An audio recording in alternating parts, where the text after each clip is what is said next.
Tell me about Michael, your winemaker, and what his philosophy is on sustainable farming and production. Well, Michael is considered a legend in this region. Michael started over 30 vintages ago in that he founded Acacia Winery just up the street, legendary for their Pinot Noirs and Chardonnay as well. And we're talking about Michael Richmond here. Michael Richmond, that's right. Michael started with Bouchaine in 2002 when he was brought in to retrofit, if you will, the winery function, the cellaring, winemaking, but also to take a look at what our vineyards needed to produce better wines.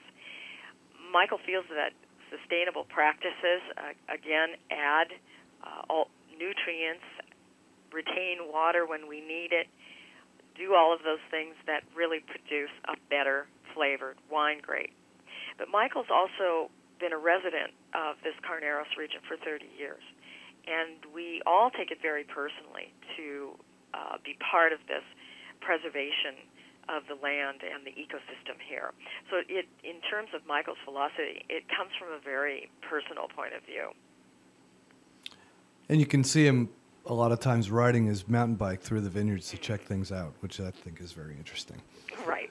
Yeah. That's how he checks things season to season, is riding through his vineyards. And certainly when harvest comes around, you see our whole team out there, some of them on their bikes, checking for sugars and testing the grape. Lee, is there anything else you want to add to the story of Bouchaine and its sustainability practices? I think that something that's very interesting is our certification as a fish-friendly farming winery.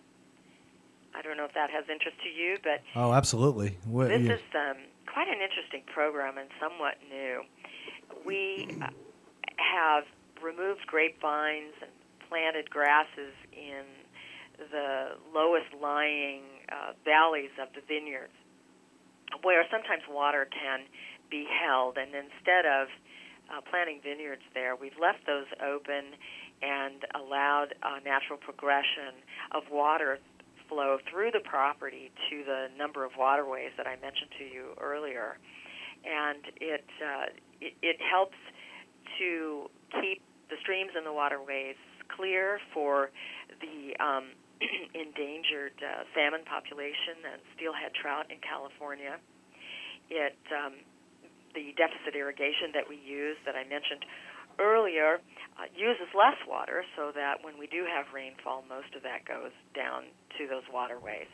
So when one thinks of sustainable farming, they don't necessarily make the connection to fish in the stream, but it is a circle of life, if you will, and we take it very personally here, from the ownership to the salespeople on the street across the country. And it's a story that we proudly tell when we're presenting a bottle of wine to consumers.